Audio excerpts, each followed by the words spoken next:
यहाँ इकट्ठा हुए हैं थैलेसीमिया दिवस मनाने के लिए। थैलेसीमिया दिवस जो कि 8 मई को विश्व भर में मनाया जाता है। और ये क्यों मनाया जाता है? थैलेसीमिया के प्रति जागरूकता पैदा करने के लिए। आप सभी फैमिली जो यहाँ पे मौजूद हैं, जो इस थैलेसीमिया की स्थिति से लड़ रहे हैं, उनकी स्ट्रगल को रिकॉग्नाइज करने के लिए, उनको सम्मानित करने के लिए और साथ ही साथ आपको ये बताने के लिए कि आप इस लड़ाई में अकेले नहीं हैं।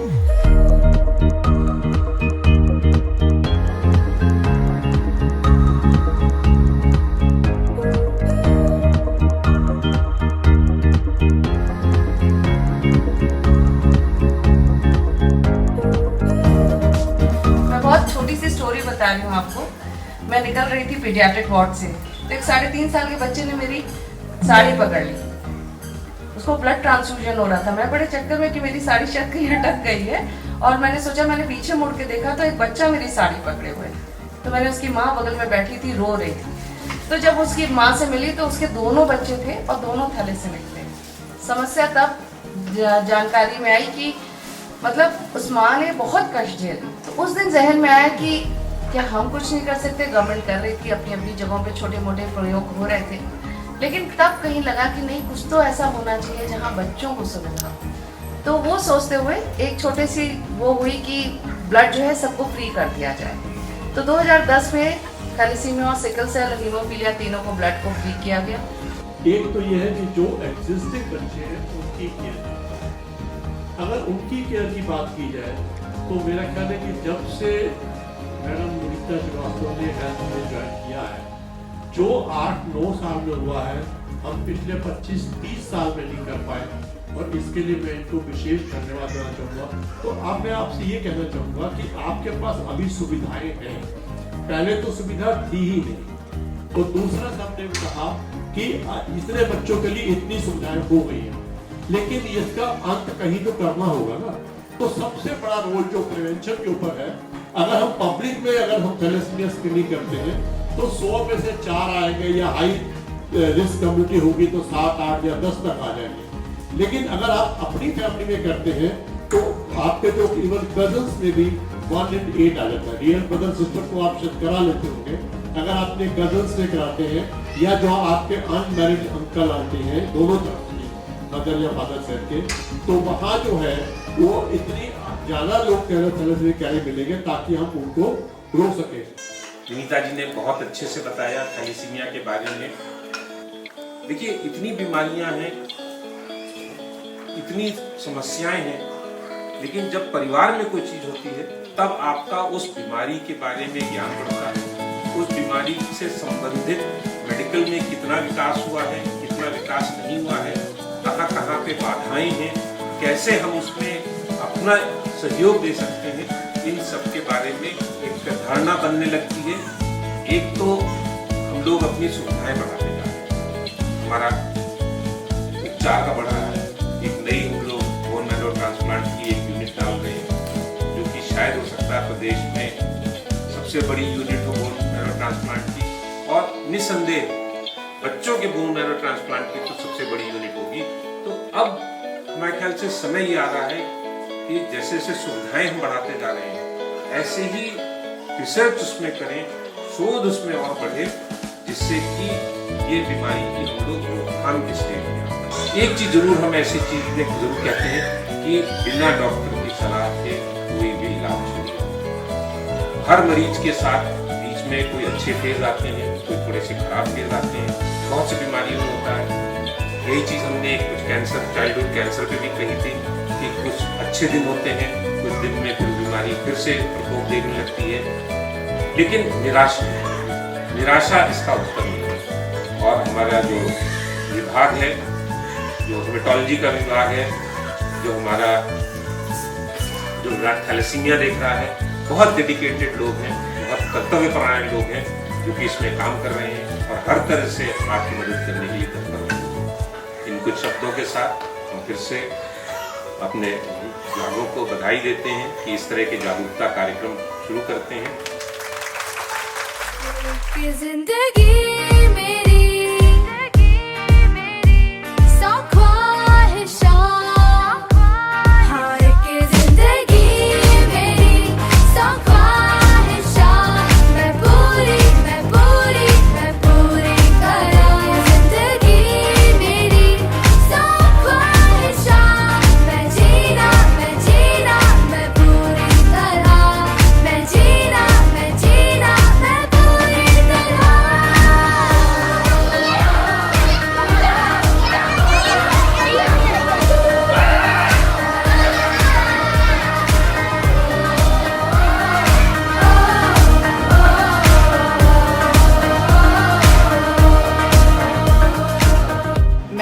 तुल्ली हूँ, secretary thalassemics India, secretary thalassemia international federation, जो कि ये संस्था सैप्रस में बेस्ड है, and president of federation of Indian thalassemics. Thalassemics India पिछले 35 साल से अधिक से इस क्षेत्र के अंदर कार्य कर रही है। दिल्ली बेस्ड है, पर हम पूरे देश के अंदर जो भी कार्यक्रम होते हैं और जिस तरह की सपोर्ट या कोऑपरेशन मांगी जाती है उसके अंदर हमारी भागीदारी रहती है। इसके अलावा मैं आज, क्योंकि हम यहाँ पर नोएडा के अंदर post graduate institute of child health campus के अंदर और इंस्टीट्यूट के अंदर आए हुए हैं, तो मैं आपके माध्यम से कुछ मैसेज सबसे पहले मैं लोगों तक पहुंचाना चाहूँगी कि थैलेसीमिया मेजर बच्चों का जीवन रक्त पर निर्भर होता है। सो आप प्लीज़ रक्तदान कीजिए, इससे बड़ा कोई महादान नहीं है। इसके अलावा हम सभी का कर्तव्य बनता है कि हम अपना खून की समय पर जांच करवाएं और ये देखें कि क्या हमारे में शरीर के अंदर थैलेसीमिया क्या माइनर तो नहीं है, जिसको हम कहते हैं कि थैलेसीमिया कैरियर स्टेटस।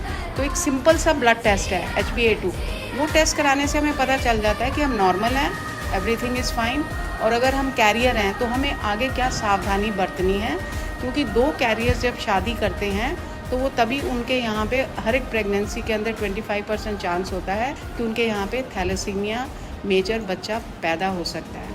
अगर किसी को थैलेसीमिया हो जाता है, जानकारी मिलती है, उसके बाद हमें केवल वो सावधानियाँ बरतनी है, वो केयर करना, वो ट्रीटमेंट करना, जैसा कि हमारी मेडिकल प्रैक्टिशनर्स, हमारे जो लोग हैं, इस चिकित्सा जगत से जुड़े हुए लोग हैं, वो हमें जो जानकारी दें उसका हमें लाभ होना है। अपने संस्थान जो बाल चिकित्सा एवं स्नातकोत्तर शैक्षणिक संस्थान post graduate institute of child health Noida के सेक्टर 30 में काम कर रहा है, संस्थान के डायरेक्टर प्रोफेसर अरुण कुमार सिंह को और वहाँ के जो अन्य तमाम सारे स्टाफ को जो आज के इस कार्यशाला में भाग ले रहे हैं, या जो इतनी बड़ी इस बीमारी से लोगों को निजात पाने के लिए, बच्चों को उनको नई जिंदगी देने के लिए काम कर रहे हैं, उन सबको अपनी तरफ से अभिनंदन करता हूँ और शुभकामनाएं देता हूँ कि आपकी इस चर्चा के बाद इस इलाज में एक और अच्छी नई दिशा मिलेगी, लोगों को बेहतर जिंदगी मिलेगी। मेरी बहुत बहुत शुभकामनाएं। धन्यवाद। जय हिंद। PGCIH नोएडा में थैलेसीमिया रोग से ग्रसित बच्चों की इलाज की पूरी सुविधा उपलब्ध है। मुझे इस बात की खुशी है कि वर्ल्ड थैलेसीमिया डे के उपलक्ष्य में PGCIH नोएडा में उन बच्चों और बच्चों के अभिभावकों को बुलाया गया है। थैलेसीमिया के रोग के प्रिवेंशन के लिए एक ही तरीका है, जेनेटिक काउंसलिंग करना।